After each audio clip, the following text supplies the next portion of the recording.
Yeah, you know, it just is so nice that like they still haven't disappointed, you know? It's still just hit after hit after hit. Like, what the heck? Yeah.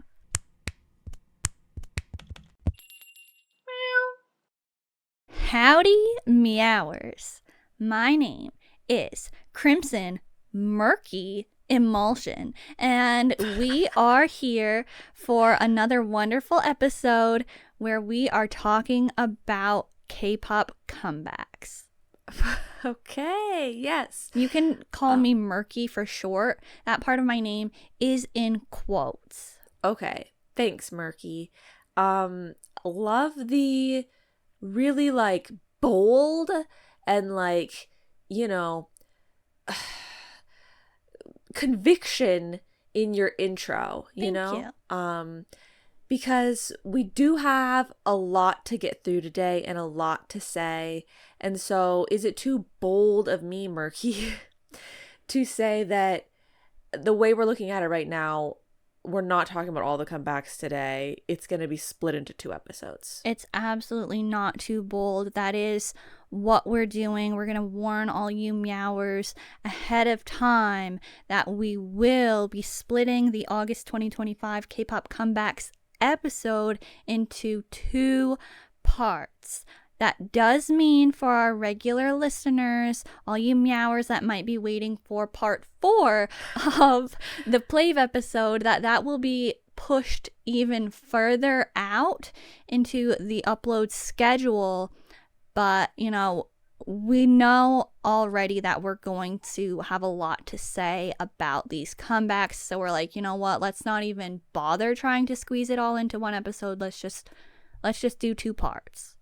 Yeah, because, I mean, this is what you get when you talk about, I mean, I could just start naming all the groups, but like when you talk about all these same groups in coming back in 1 month, I guess, you know, there was no dream of us having enough time. Like it just, it wasn't gonna happen. So what we're going to do is we're going to go in release date order. So if you know that the group or artist you want to hear us talk about was from maybe the second half of the month, we're probably not getting to that today. But just subscribe and stay tuned for next episode. Yes. It's going to pain me a little bit to not be able to talk about some of those comebacks today, but we still have a lot of great ones. So I would just want to share with everyone a key word before we get started today. This is going to be following through from this episode and next episode. So just, you know, don't get sick of me for bringing it up over and over again, but I feel like it's necessary. The key word today is aura. Oh, okay. Okay. Trendy. So yes, we are going to begin by talking about Even's comeback with How Can I Do? How can I feel it? How can I do? Okay. Do you want to go first? Hey, if you want me to go first, I'll do it. Why don't you take the floor? Okay. So this is another one of those instances where, you know, not to expose you, but I heard the lyrics of this song many more times before I actually ever heard the song. And then I heard the song and I was like, wow, okay, it really is just that. So I'd say strong start with the vocal tones. Like right from the get-go, I was like, ooh, okay, this is, you know, it's working. It's unexpected a little bit. I like it. And I like the beat. But the English lyrics, you know, we've talked about cringe English lyrics before. We've done a whole episode on bad English lyrics. But the English lyrics for this song, you know, they're so prevalent. Like it's not just one random line, right? It's like it's taking up a lot of the song. They're just in such a way that like I actually don't understand what they're getting at all. Like I don't really know what how can I do for feeling love means. Like, I don't know what they were trying to say. I just end up being confused. So there is that element to it, but like, it's at least not lyrics that I'm like, ew, what are you saying? You know, I'm just Okay. kind of like, huh, okay, that doesn't really make sense, but pop off, I guess, like, because they're doing a really good job. But the lyrics, I will just say it does bother me. Okay. It bothers me how they seem to make no sense to me. But they're really just, they're delivering on the tone. They're delivering on the dance. It's an addictive type of song. You know, it just really like, it gets in your head, but also you like want to keep listening to it. Like you'd listen to it again. It's one of those looping ones where you totally just like let it start playing again. I mean, I feel like. And yeah, it's going to be my first instance of saying, you know, they had aura. Like, I just feel like if they didn't have aura as they were performing this, because it has such a vibe to it. And if they weren't delivering, if they didn't have that aura and the lyrics were the way that they are, I feel like it would be a lot more problematic.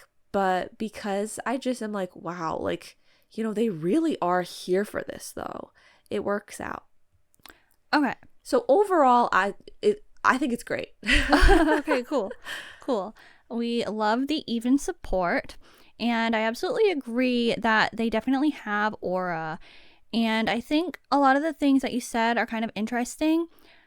I like, yes, the lyrics, the first few listens, it's kind of like, wait, what? Like, are they actually saying what I think they're saying? And like, you find out, oh, okay, yeah. Do I understand that? No, not really. But maybe I've just listened to it so many times because, yeah, it does have that you want to kind of just let it play again factor to it. I kind of feel as if I understand.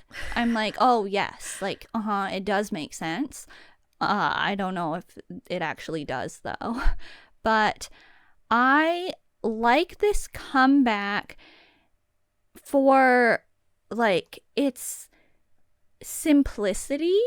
It's very different from a lot of what I've seen, not only from EVNNE, but in K-pop in general.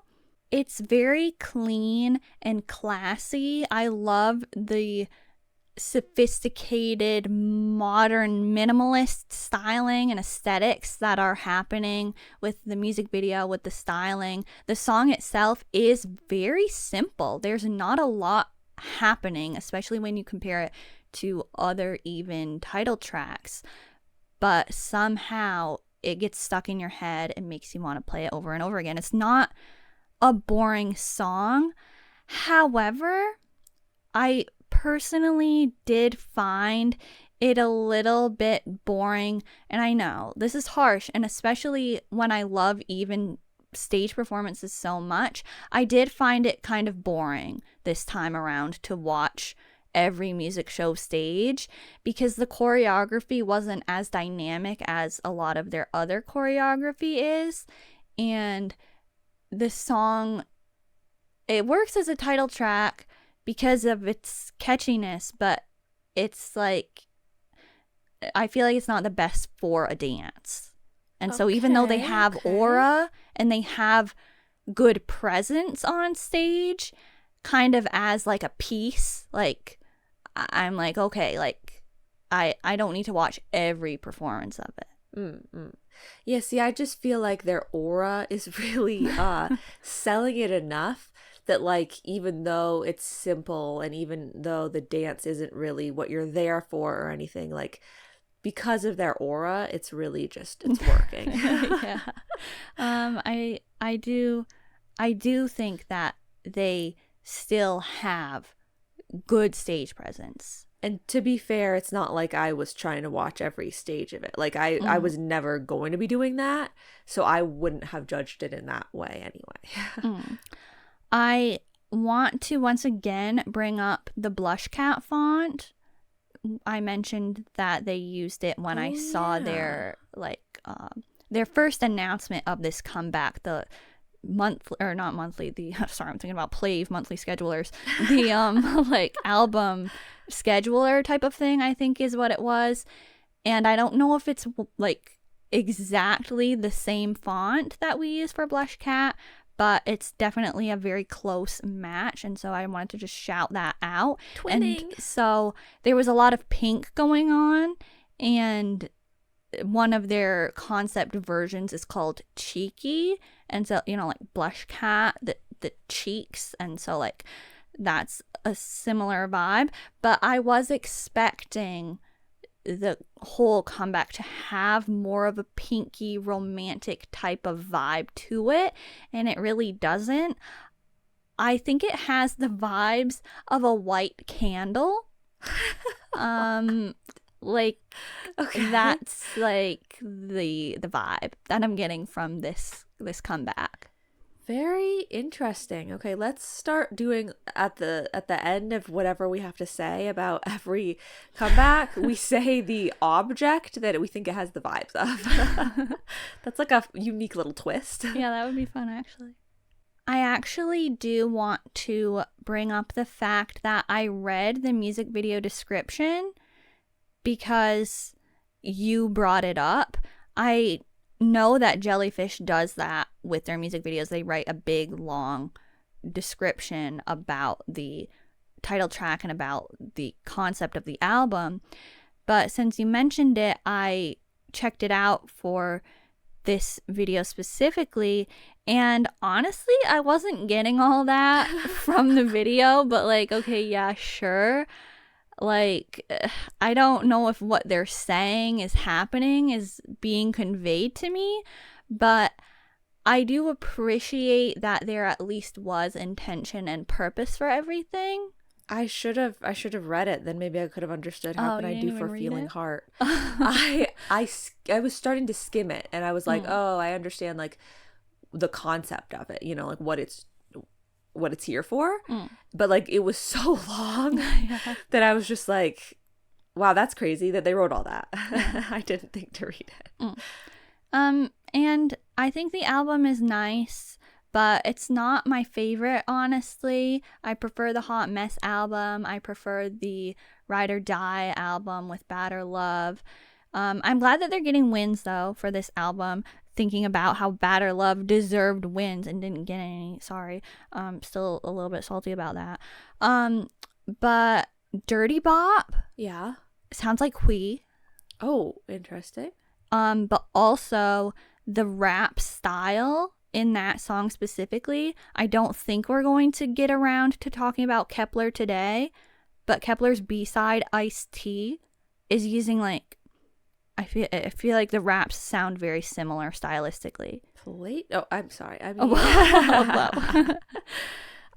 yeah. I don't specifically remember what each of these songs sounded like that I have notes on, but let me say what my notes are, because, you know, this is what I felt at the time. Dirty Bop, I have anxiety written down. I think I was thinking it was a little... There was something about it that was making me a bit uncomfortable. Oh, really?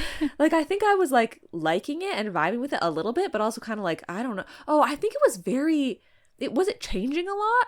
I feel like Dirty Bop was changing a lot. And I was like, you know, I don't know. I don't know, but that's what I have written for that one. And then Mako, or however you would say that, I thought that one was fun.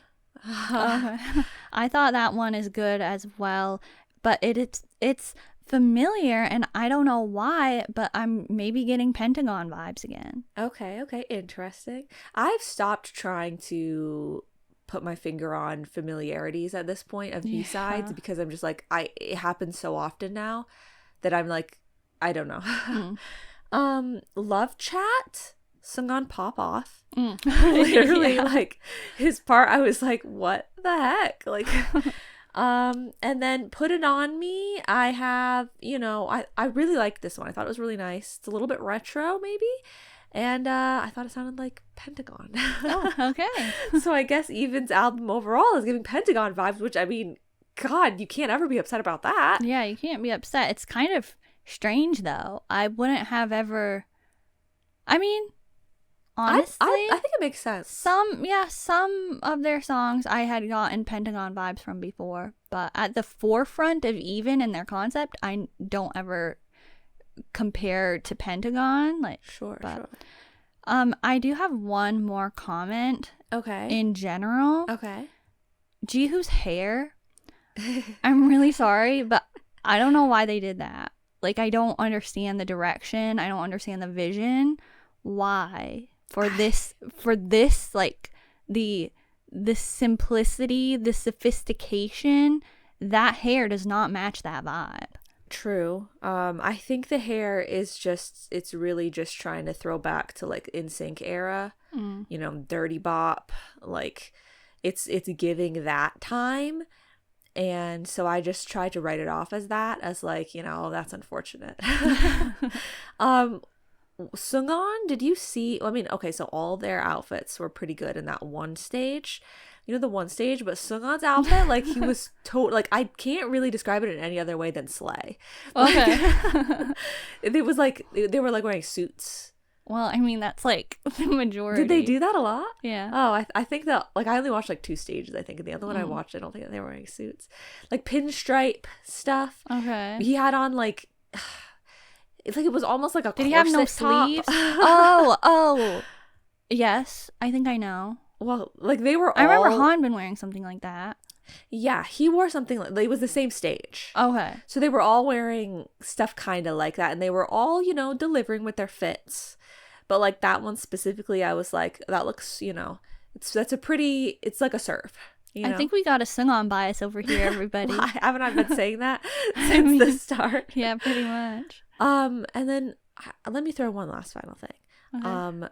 The boy, I'm sorry, I don't know his name, guys. I don't know their names because I only know the people from Boys Planet.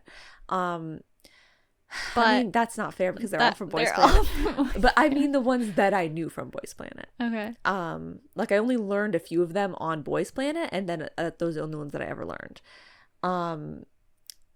The one boy, his part at the end, other people say the same line, or at least close to the same line, so I don't know if you'll know. But when he says the part, like the swerve part, I wish I could remember it more. But I really like that part. Okay. Like the way that he says it is so satisfying sounding to the ear. I can't pull it up in my mind, but I mean, I'm sure it's true. It's like towards the end of the song. Okay. We'll have to all go listen to it after. Okay. Well, thank you for listening to what we thought about EVNNE.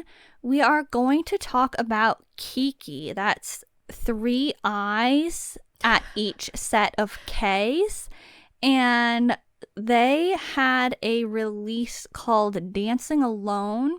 And it came with one other song called Strawberry Cheese Game. And so we're going to talk about it because I want to. Because I think it's pretty good. I think it's pretty good actually. And I think we did talk about KiiKii's very first song. Maybe we briefly mentioned it, right? I don't know. Really? I don't remember. I don't know if we did on the podcast or not.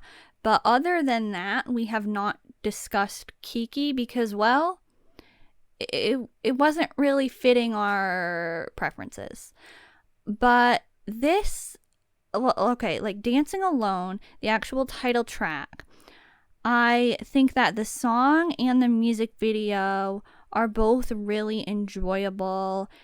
And I said this about their debut song, like their first song that they put out, that it reminded me of Rise Memories, the music video. And I would say that about Dancing Alone as well. So that's kind of weird, but like whatever. But there's some similar shots as well, and it evokes similar feelings to the All My Poetry music video by Close Your Eyes. So that's nice. I really, really like it. I think it's just a really well made, well done music video. It's reflecting the themes that I think it's trying to capture so perfectly. It's youth, it's friendship, it's summer, and it's just like an enjoyable video. Okay. I'm just gonna also talk about Strawberry Cheese Game now. Okay. and I'll say I didn't expect them to have a video for this one as well, but they do. They're calling it a lyric video, but literally it's a music video. So this is one of the most realistic portrayals of the 2000s aesthetic that I have seen. Really? Personally, like, yeah, to my eyes, it just completely captures the feeling and the vibes through the location, the coloration, the styling. Like, I felt like I was there. Like, so I enjoyed this video because I felt transported to a different time. And yes, Dancing Alone definitely does have that. Like, it's capturing the vibes. It's a very 80s song, obviously, but the video is kind of like 80s, 90s, and 2000s to me. Like, I'm getting all of that. And I don't know, but like Strawberry Cheese Game, the specific, like, you know, when they were at the, like, the different games at the amusement park that they were playing, and the little, like, toys that they had and stuff, everything, and the shirts that they were wearing, like the t-shirts with, like, the custom print on it, like, I don't know, it was just such a strong concept, and it was done so well. Okay. And okay, I guess I might as well just finish everything that I have to say because I don't have that much else to say, but I think it's cool that they have remixes of the song. They're different decade remixes of the title track. So they have, you know, the actual title track I said sounds like the 80s, but then they have a 90s remix, a 2000s, a 2010s, and a 2020s version. And I think that they are, like, reminiscent. Like, they actually do manage to fit those decades, I guess. And yeah, I just think it was fun. And they have that, you know, Frutiger Arrow aesthetic. What the heck like, is that? It's going with like the 2000s. Like, I tried to explain it to you a while ago, but I saw some of their concept photos, or like whatever they had going on leading up to this release. I saw a tiny little bit of that, how they have like a website or something like that. And I thought it was an interesting approach. So, okay. I don't really know much about the group, but I think that they have a strong creative direction, and I appreciate that. Except I just wasn't appreciating it with some of their past releases. Okay. Just because you talked about it so recently, I'll say it right now. In terms of the remixes, I also think that was a fun idea, but I don't really know how much I felt any of them necessarily really feeling the way of the era besides the 90s one. Like, the 90s one, I really was like, oh yeah, this seems very accurate to me. But the other ones, I was like, because I think that they felt so similar to the regular song that I was kind of like, I don't know, is it really that different? But the 90s one is so different that it's like, I can tell how much of that era it is. Okay. But yeah, for the song in general, I like the song. I think it's pretty fun. It's fresh. It's upbeat. It's a dancey. If I were just dealing with the song and hearing the song and stuff, I'm like, yeah, okay. I mean, I don't need to hear it like 500 times in a row, which is what ended up happening when I was reviewing it for this episode. But I did enjoy it, and I do think it's like good, you know, like it's not just throwaway. Like, I think they did a good job. But, and also, like, for the stages, they are quite high energy, and like, I have to give props at least to the girls for seeming extremely invested. Like, I'm like, they really, every time that I've seen them doing this song, whether they're doing it for a stage or for the music video or anything, you know, whenever they're like, we're going to perform this dance and whatever, it's like they are, like, you know, they are in it, and they are like, I don't know how to say other than invested, Yeah. but like, they're all like, it's never like soulless, it's never like low energy, it's always like, Yeah. But yeah, no, it's just the sort of razzle dazzle dance elements that they lose me, and that's just a personal thing. I just really don't like that, like, you know, basically the part when it's like, you know, and they do the pose, or like they do I like that part. I really don't like those parts, but like it's just because I don't like those parts. Like, it doesn't have anything to do with them or anything. It's just that I wouldn't like it if anyone was doing that. So, you know, that's like a little bit of a low point for me, but like it's just because of personal preference. I think that it's actually overall everything is quite good about Dancing Alone, objectively. And then Strawberry Cheese Game, it was kind of weirding me out because they're like Strawberry Cheese Game, but then in the song at one point I'm pretty sure they're saying Strawberry Cheesecake, and so I was like, okay, well then why is it called Cheese Game if you are just talking about cheesecake? Like, what's going on here? But I think that the music video and everything, I liked the KiiiKiii merch that they were wearing. I thought that was funny and iconic. And like overall, like I just was a little confused because it was like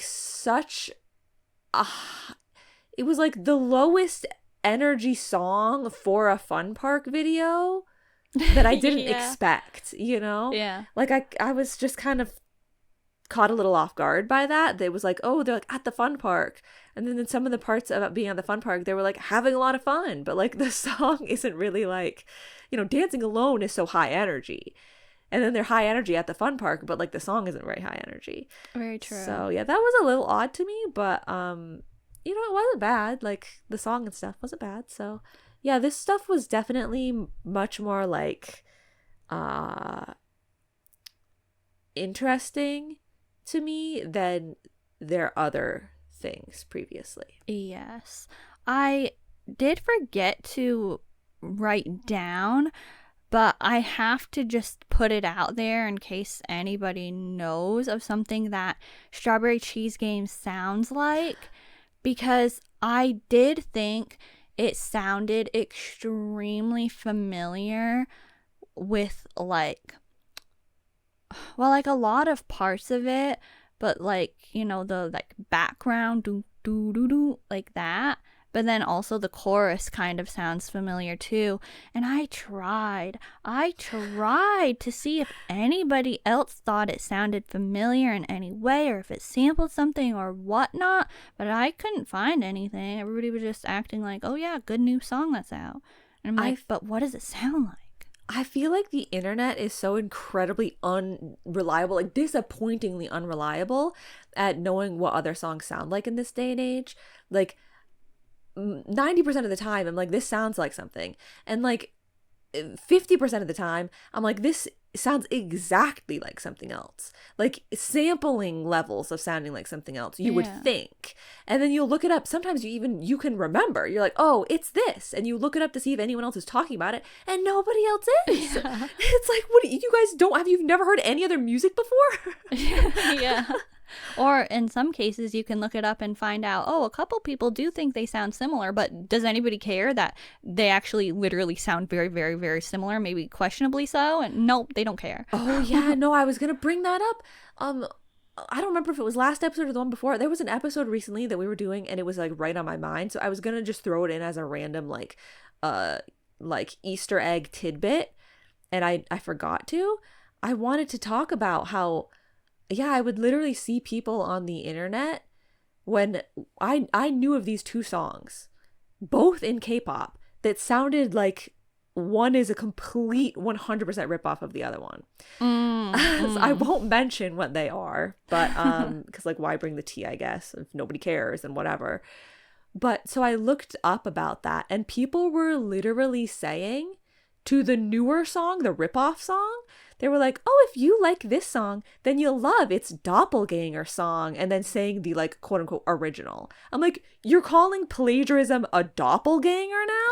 Like, that is not where we're at, guys, okay? You cannot just start saying that when one person, or, you know, however many people make the song, I don't know, when they just completely rip off another piece of creative work, you're saying it's its doppelganger. Like, that is not what doppelganger means. Yeah. That is plagiarism.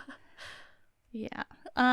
So I don't know. I don't think Strawberry Cheese Game is at that level. But like, I mean, it does sound so familiar to me, and I don't know what it reminds me of.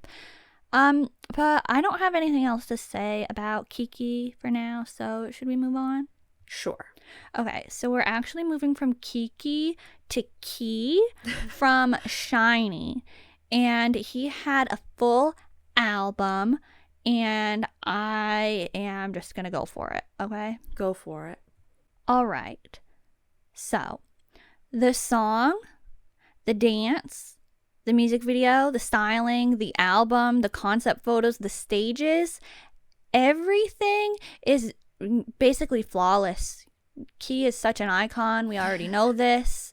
And it's just so good. It's so good. I immediately loved it. From the concept photos, I was like, wow, he's doing it again. What a legend. This is going to be great. And then I saw the music video and I was like, wow, this is so artistic and so cool. And oh, it's just so good. And I saw the stage performances and I was like, wow, like amazing. And I heard the album and oh my gosh, all over again. I'm just like, okay, this is a great one. And then the next one came on. I was like, great. And then the next one. And like for every single song on the album, it was just so good. And also even before the album came out once again, I was like, excuse me? Hello? Does Key know how to pick who to collab with or what? I'm always winning. Every single time, I'm always just a winner because he has a song with Eunho from Plave. Can you believe that, Meowers? I know, Key, it's crazy. Plave collaborating on a real song, a full album track, and Seulgi from Red Velvet. I mean, that's less surprising, but less surprising, but still incredible. And so the song with Eunho is called Infatuation, and the song with Seulgi is called Perfect Error. So you can listen to the whole album and pay extra attention to those two tracks after you're done listening to this episode. And it's just so good. Every song is literally so good. I was like, I was having a time listening to this album. I really was. And I have some more things to say specifically, but I would like to hear your thoughts. Okay, on Hunter or on everything as well? On whatever you feel like. Okay. I mean, obviously incredibly thrilled about the Eunho collab. I will get to that. So, and I was so surprised at how long the album was. Like, I feel like it's one of the longest albums that I've reviewed. Nobody, even when they say full album, I feel like they're never that long. Okay, but so everything that you said, it's coming from a Key fan, you know, a Key obsessed person.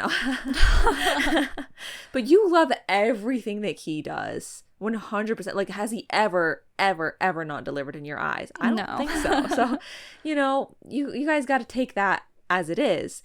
But me, coming from me, I like Key Bad Love. And then the other ones, I'm like, yeah, sure, great artistry. But like, you know, I have a clearer head. Oh, wow. So listen to what I have to say about Hunter. No, so Hunter, I like. I still don't think it's as good as Bad Love. I don't know if anything will top that for me from Key because it's just got such a vibe to it. Whereas Hunter is just more like all of other Key songs that I know. But it was actually like really, really dark and scary, despite how upbeat the tempo is and how it's like starting in daylight and stuff like that. It's like actually like kind of horrifying. Yeah. So yeah, you're like, I know, right? So that's, you know, I'm all for like dark and horrifying stuff, you know, in its place, but like it always catches me a little bit off guard when it's like the music that I'm supposed to be listening to and like vibing with is like actually like horrifying. But I think that he had really great use of elements to tell the story that he was telling and like the symbolism that he brought in. With it still feeling like a music video. Yeah. You know, like sometimes you'll get that level of like story, that level of like pulling you in, but it ends up feeling a little bit more like a movie. This still really felt like a music video to me, but also it like had so much like depth to, you know, all of the imagery and everything. That's true. So yeah, I mean, I do think it's a really good song, and I think he did an excellent job, and I will, you know, talk about his artistry. Like, I'll give him, you know, points for his artistry once again, like I often do. In terms of the album, Strange. Yes. I really like that one. I want to talk about that one. I actually really liked a lot of, like, I was vibing with the whole album, like song after song. I was like, this one's so good too. good. This one's like, I was really liking a lot of them. So good. Like, I don't know if I've heard another Key album now that I think about it. Like, Bad Love came out way before we were doing podcast episodes like this. Well, did it? Like, we were doing the podcast. Right, but not in the sense of like where I make sure that I like review everything. Right. And then so since Bad Love, has he had another album? Oh, yeah. How many? Well, this is the third album, so one other one besides this one.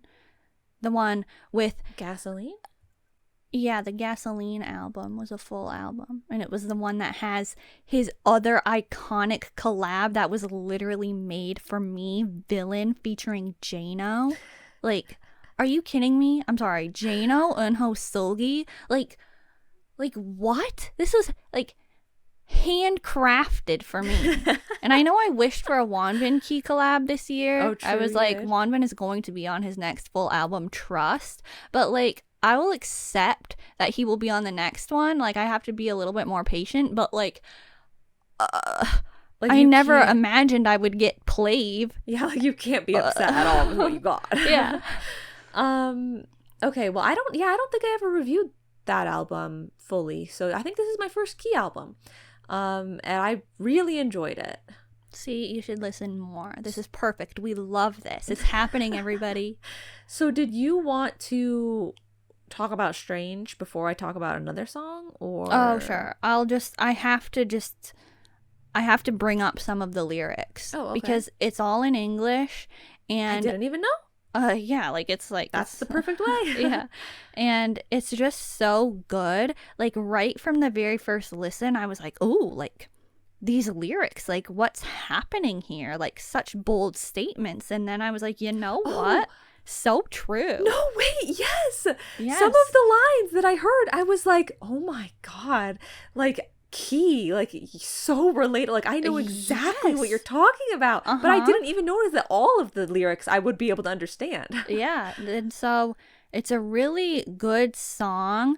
Like, yeah, I'm tired of people and their antics too. Like, but so as if I'm doing a track by track, and honestly, if I had the like capacity to be doing track by track, like full reviews again, I would. Maybe some of these comebacks that we're talking about are gonna have to like pull me back into the track by tracks. I don't know, but when he says in the bridge, "Ain't it kind of strange that you're supposed to want what everybody else wants for you?" That's the exact line that I heard. I love that. Like, oh man, that kind of thing gets me going. Like, it is kind of strange.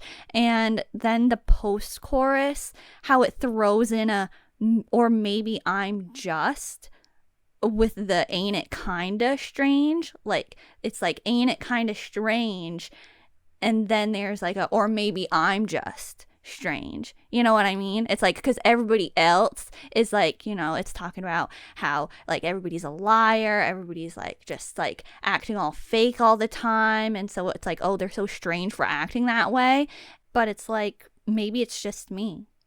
Yeah, I mean, maybe that's why Key has like, you know, why he's maintained his status for this long, because he didn't fall down into that pit of being like a famous person where they get all like corrupted, because he's like, no, I know what I know, the, you know, I know the truth, like people are losers.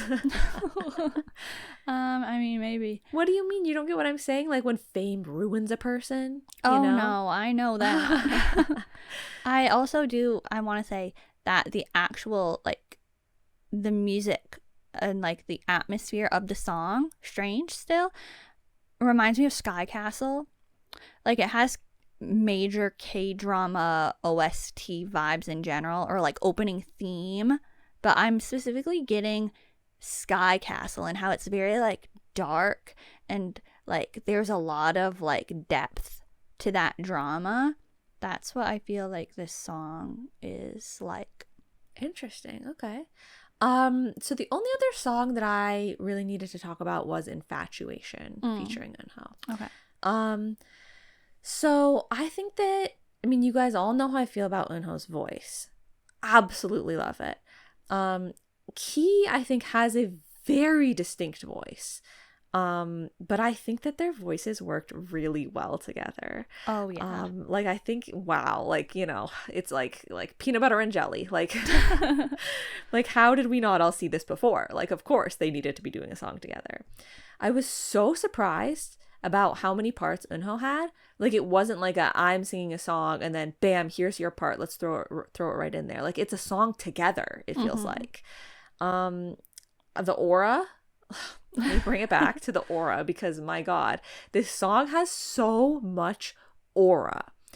And I just think that, like, I didn't know how else to describe it other than like the rap groove. Like I really liked the, like, you know, the flow. Yes, it's the like rhythm, seamlessly weaving in and out. It's like you're Yes. going down like a road, like following along, like. Honestly, I wanted to say that it was kind of giving, like it was kind of maybe living in the same realm as Chroma Drift, but I was like, it's not, but I feel like it is, because I was getting like a riding, you know, car like vibe to it in a sense. Okay. But obviously not like the city pop vibe of Chroma Drift, but like the smoothness, the like dark night, you know, sort of vibe. The dark You're night getting sounds like I'm Dark talking about Night Batman. From Infatuation? Infatuation? Yeah. Yeah. What are you getting? No, Bright Day? Yes. Really? Like sunny daisy summer, like Sunny daisy summer. yeah. Oh no, I'm getting like yeah, like Or walking maybe down like the street, cool but it's like evening. yeah, like, yeah. Maybe, but I get more Cool sun. evening more than dark night. Sorry, cool evening. But I do not get sunshine daisies. No, not daisies, like days. Oh, okay. Sunshine days. Well, like I Like can hazy, like I feel like I get that with Key's parts, but I don't get that with Eunho's parts. Oh, okay. No, I like don't I'm saying know. the sun. I can understand the sun that you're saying from Key's parts. Yeah, I know. And we're thinking about this song very differently. That's so interesting. Okay, well, anyway, all I'm saying is that I like it, and I like how, like, just really love the flow and the rhythm of everything. Like, it was just really great. Yes, I agree. I definitely agree with that. I wish that they could, like, you know, Villain went to the stages. Like, the collab with Jano went all out. I don't think he's going to do anything with Seulgi, and it's probably not, like, there's probably nothing that's going to be coming visually with Eunho, but it would be cool if there was some It's sort of ridiculous. visual element. They could do it no problem. Yeah. I mean, like, they could. I feel like it's it totally wouldn't be possible, but I don't think they will. Okay. I just want to finish all my other comments because I have so much to say. But back to Hunter, like most of the other stuff I have to say is about that. It's VIX in the best way. Like you said, it's so dark, like the music video and stuff, and it definitely is. And so it really is reminding me of VIX, but also it's so very Key, like it just is. And every style that we love from Key, we get a song like that in the album, and it's just I'm sorry, I'm getting so carried away. But the choreography is excellent as well. There is never a dull moment. The use of backup dancers is once again impeccable. I will say that about SM. I think that they know how and when to incorporate backup dancers. I never feel like they're just thrown on the stage for more people. I feel like they're always incorporated to tell the story, enhancing, like the main character, painting a picture. And so there's a reason that they're there. And when Key gets dragged by the one backup dancer, like he's flung over his back, that is so iconic, and the whole thing is just really good. And I love when, he gets dragged away, like he gets dragged backwards, but then comes right out dancing again, and it's so strong and good. And the wig power, how are those things staying on with all that head movement he is doing? I was really hoping he was going to take some of the looks that were in the concept photos to the stage, but I was like, I don't know if it's going to be possible because there's such elaborate looks here, but he really did. And so that was pretty cool. Like, it's very like video game character-esque. And so I really appreciate that. The artistry, the vision, everything is here. And like he's not lacking at all. And he looks like Kino with his red hair. Oh. Can I just say, you brought up VIX, and I don't mean to do this to VIX, and maybe it's a difference of the times, maybe Keys would seem like this at some point as well, but I just feel like, yeah, I get where you're coming from, but at the same time I feel like that's not giving enough credit. Like, I don't think that you think poorly about Keys' thing at all. So I'm not saying, oh, you're not giving him enough credit. I think you're giving him plenty of credit, but it sounds like it's cheapening it a little bit. When I think of VIX's really scary, dark concepts, I feel like they're a little more like Halloween, like sometimes I think it's dark just for the sake of being dark, whereas Keys, you really see, like, you see more artistry, I feel like. Not that VIX didn't have, like, I feel like maybe they had artistry, but like it's just the times, the videos from that time, they end up looking kind of cheesy no matter what, but okay. Do you have anything else to say about Key? No, ma'am. No, Murky. Right. Let's talk about AMPERS&ONE. Would you like to go first? Sure. Okay. So, AMPERS&ONE, aka the cat's pajamas. Oh yes, I was like, I don't know, like my favorite group. I don't know, but then I don't know. How can I pick nowadays? I don't know. Aura. I would like to once again talk about Aura. So, the song That's That, their title track. When I first heard it, I saw it along with the music video, and I'm going to be honest with you, just like I was for Kickstart, I do not like the music video. It is not for me. I think that just based off of the hair alone, it was rough for me. Everybody knows how I feel about mullets, if you've been listening for long enough. I'm gonna jump in. I'm just going to say yes, I do not like that music video, and I do not like many of the hair looks in the music video. Yes. Particularly the short bang mullet look. Yes, that one's it's just really, it's not going too far. I won't say it. But yeah, just the music video, like the hair, was one part of it, but like the editing of like some of the scenes was all like, weird and like the new way that they like to make videos. And like I didn't really get the concept. So I didn't like the music video, but I was thinking that I really liked the song.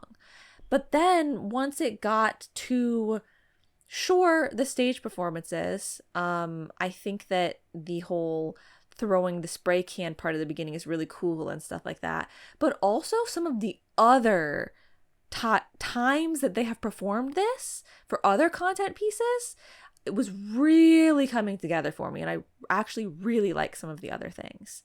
So I'll get to that in a second. But I just also want to say that Xiyoon's beginning of the song part, so good.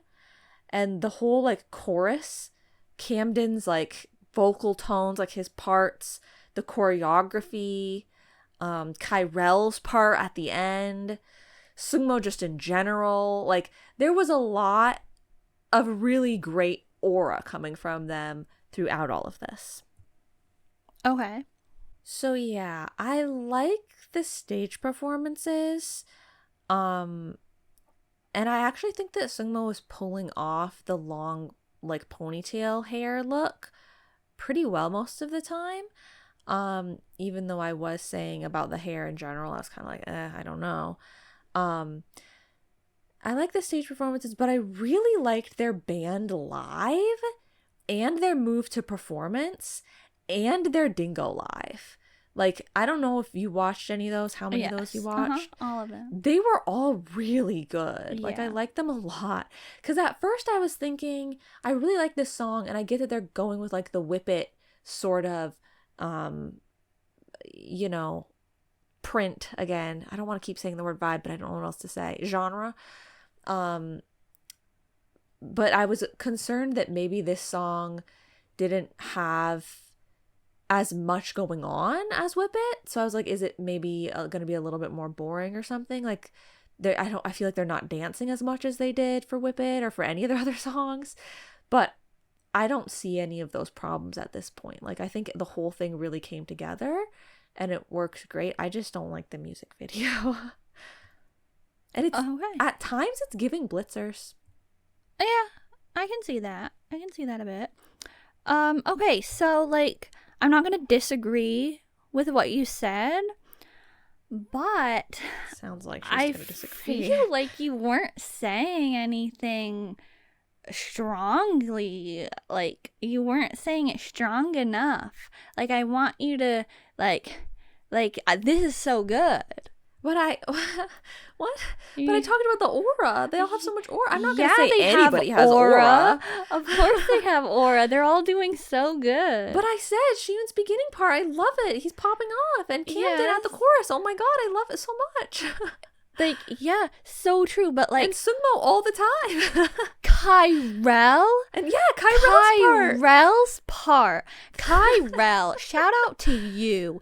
Kyrell's part is so good. Like they're hiding him in the back, but he is shining. When he rolls up to the front for his iconic part, we are all tuned in. And it's just so legendary. Everybody is having a moment to shine. I feel like the distribution is pretty good for this song.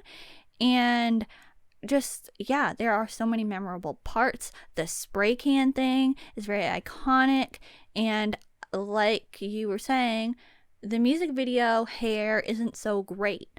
But both Jiho and Sungmo's hair variations that have been happening on stages, I really like. I appreciate that they're doing different things to them.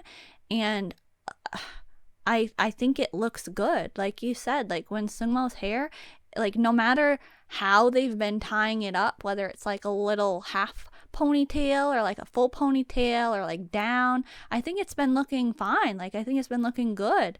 And, you know, that's risky territory sometimes, but it's totally working. And like, it's just, they're doing a very good job. And I want to just like bring it back to KiiiRel for a moment. I think I've said this before, but it's so strong this era. KiiiRel 10. KiiiRel 10. You think KiiiRel, you're not giving him a 10. I would give him a 10. Okay, well, you're I mean, saying yes. He's reminding you of 10? He is reminding me of 10 so much. I feel like they have similar vocal tones, but I feel like they also look similar when they smile. Oh, interesting. Like, there's something about them that, like, I feel like they're similar. And, you know, both icons. And okay, the album, I'll mention it first, I guess. Wait, Oh. I want to say something about their styling because you made me think of this. Mm-hmm. I would say that I really appreciate their sort of direction of the styling as going to me kind of like dystopian or like video game character, like more like characters of like a dystopian world, sort of like cool vibe. Yes. Rather than going like stereotypical, overdone, basic, like hip hop, quote unquote, cool. Like, you know, I feel like the styling is unique. Yes. If you actually like, if you think about the overall vibe that they're giving off, it's cool in a way that makes me think that they live in a different world. Yeah, it's kind of like It Sees Girls Will Be Girls styling. Yeah. Like, I think, yeah, in general, the styling actually is pretty good. And I didn't think that I would feel that way at first, but I've seen every music show stage and I haven't been disappointed with the styling. It's just, that's usually not my preferred palette or even like style in general, but I think that they're choosing interesting pieces. Yes. And each member has like a cool variation, and it's just like, it's done in a way that is interesting and not basic. Yes. So I appreciate that. Absolutely. But the actual album I think is really, really good. However, I think most of the songs do sound so similar, so it's kind of hard for me to remember each one individually. Fair. And I was concerned when I saw, like, I don't know what they were, like the concept photos or like they had a lot of strong imagery happening, and I was concerned about the direction of this comeback. And it is still a little concerning, but it doesn't seem like that's carried into the stages or the music video too much. But yeah. So how did you feel about Seesaw? Because they're promoting that one. Oh, yes. Seesaw, I really like. I mean, I don't have much specifically to say, but I think it's cool. Yeah, like I think they did a really good job with it. I actually feel like it might be my least favorite B-side out of all the B-sides though, but I get that it's the most different. Yeah. So I really like Get Famous. I'm pretty sure it's KiiiRel when he says, "You don't want to go there." I'm like, oh my God. I'm like, whoa, okay, I don't want to go there. Like that part I feel like has a lot of aura. And also the chorus of that song I think is really good. Like that one is probably my favorite B-side on the album. I feel like they always have great albums. I feel like they did an album a full album of crazy stupid fun, and I'm not upset about that. Oh, really? Yeah, you're not getting crazy stupid fun vibes? No. In a sense? I mean, in a sense. Like dark crazy stupid fun. Yeah, kind of. I'm getting more like Slide. Really? Yeah. Interesting. Like I feel like all of these songs could be on the racing playlist. Oh, yeah. I do feel that. So yeah, overall, really good job. Really solid stuff. I really like it. They're doing great. We love AMPERS&ONE. Yeah. Like, yeah, you know, it just is so nice that like they still haven't disappointed, you know? It's still just hit after hit after hit. Like, what the heck? Yeah. Okay, we are running out of time, as if we haven't already exhausted all of it. We said we're splitting this episode into 2 parts because we're going to have a lot to say, and that's definitely true. It's still extremely, extremely long, even being part 1. So sorry about that, but we are still continuing the conversation. We're talking about NCT WISH. NCT WISH, we're only talking about their pre-release right now. And so we're talking about Surf. And I mean, maybe, I don't know if you watched Baby Blue. Did you watch that? Yes, I did. Okay. I guess if you have anything to say about that, now's the time to do it. Sorry, we're kind of gonna rush.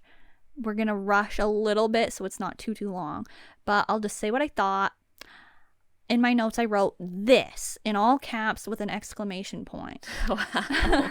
Okay. Because I had such a fun time. You know, this is what I want from boy groups for summer. Oh, true. I forgot about that. I should have known. Like, it's a weird music video, but it's very fun. I get it. Like, there's so many NCT WISH specific references in there. And I love the camera angles with the choreography. It's really enjoyable to me. And I feel like, you know, this is what lip gloss should have been. Like, sorry to say that, but like, I feel like this is like a second chance for that concept. Oh, okay. And so I'm liking this one. Like, lip gloss, the song, sure. But the music video, but like Surf, yeah. Like, so that's about all I have to say. And then Baby Blue, I don't really have much to say, but I thought, like I appreciate the story of the music video. Like, we're getting a whole thing happening. And it's kind of in a way like Pentagon Violet. And I was like thinking for a second, I was like, wait, I thought their album was coming out in September, but is this the title track? Like, I didn't expect them to release 2 things before the actual album was out. And so I was like, if this is the title track, why? But it's not. So like there's nothing wrong with it. It's just like kind of a little boring if it was a title track. But anyway, what do you think? Okay. So it's just so funny how sometimes we're like exactly 100% on the same page, and then other times we're complete opposite. Because everybody knows that NCT WISH is not for me. I've been saying everybody knows for like everything this episode. So you're like, well, then why are you even here? If everybody knows everything you're going to say already, then why are you here? And also, we don't know any of this. We're listening for the first time. But NCT WISH is not for me. I mean, so far they haven't been for me. But I will jump to Baby Blue first, just to say that this probably is the best so far. Oh, wow. I would think. Okay. From That's them. funny. And some person did a whole like essay in the comments. You know how sometimes people like literally, it seems like they're posting their homework. Okay. Where they're like, I'm gonna break down this entire thing and like, you know, write a whole essay about it and like turn that in for my. I do that in my mind with like everything. Like, somebody posted that in the comments, and they have like a whole big long thing about all of the symbolism and how it relates to like Greek mythology and all this kind of stuff. Like, wow. They're really going into it. Okay. But I'm just like, I just thought that like it was, the energy was such that I could digest it more easily. So that's why I'm saying it's the best. I liked how you could still, like, even if the symbolism goes deeper, the symbolism was still the kind of symbolism that is good, because it's like you can follow along, but there is still room for interpretation, and it's like, it's intriguing, so you want to watch the whole music video and be like, oh, okay, like, I'm getting more pieces, like, I'm connecting the dots as we go further along, and it's like, it's still interesting. Yeah.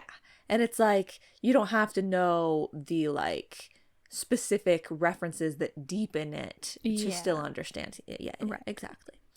But as for Surf, I mean, it's giving Sonic and Sega All-Stars, definitely, But also, I just really didn't know how to quantify this song. I didn't know how to put it into words.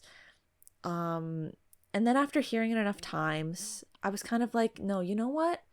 That's what's going on here. It feels unreal. It feels hypnotic. It feels some people are going to be insulted by this, but it feels like I am in a moment of drowning. Whoa. And I have lost consciousness.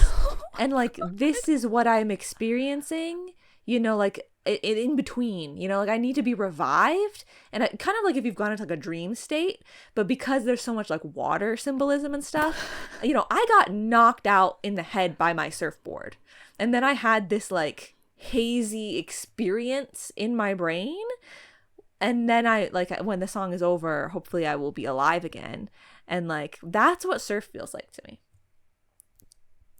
I did not know she was going to say this. I did not know she was going to have this whole thing, everybody. The whole song is just like, surf, surf, surf, surf. Like, it just, I feel, you know? I mean, I do get it. Like, so that's how I feel about it's bold, surf. but I do get what you're saying completely.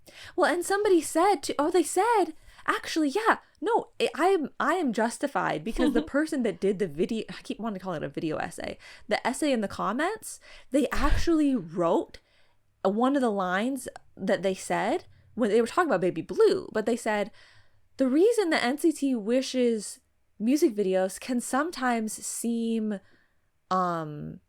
I don't know what word they used, but they said can sometimes seem like unreal, like hazy or in a daze or something. They said something like that, and I was like, well, that's exactly what I got from surf, but like to an extreme degree.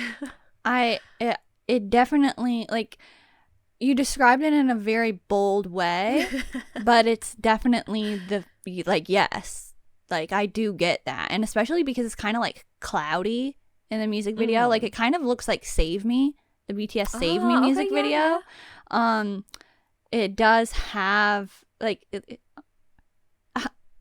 I'm with you. I didn't know how else to say it because I wanted to say like shocking. I wanted to say unreal, but like that makes it seem like, oh, that was unreal, like that was like hard to believe or something, which is not what I meant. But I didn't want to say dreamlike. Yeah, because that's exactly different. That's different. Yeah. So I did the best I could. Okay. Well, are we going to squeeze the last one in? I don't want to you know, cut it short. Right. I feel like maybe we should save it for next time. Really? Honestly. Yes. Oh no. Because I already know, you know me, guys. I already know that I'm having less to say about the groups coming up for the most part. And so I had a lot to say in this episode. So if I say less next episode, even if you are still saying the same amount that you've been saying, we should be good on time.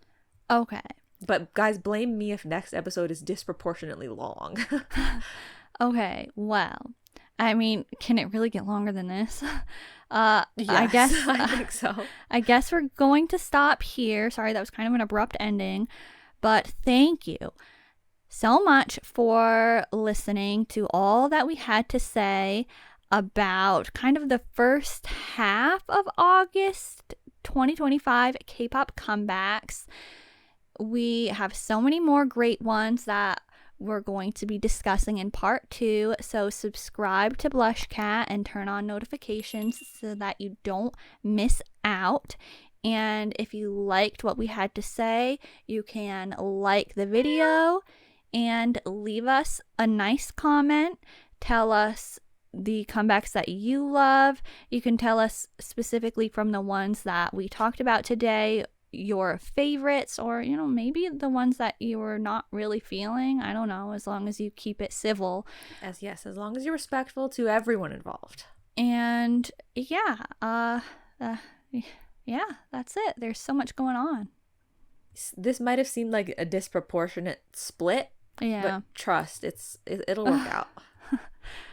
Okay, so once again, sorry for it taking so long. But remember to stay meowing. That's important. This has been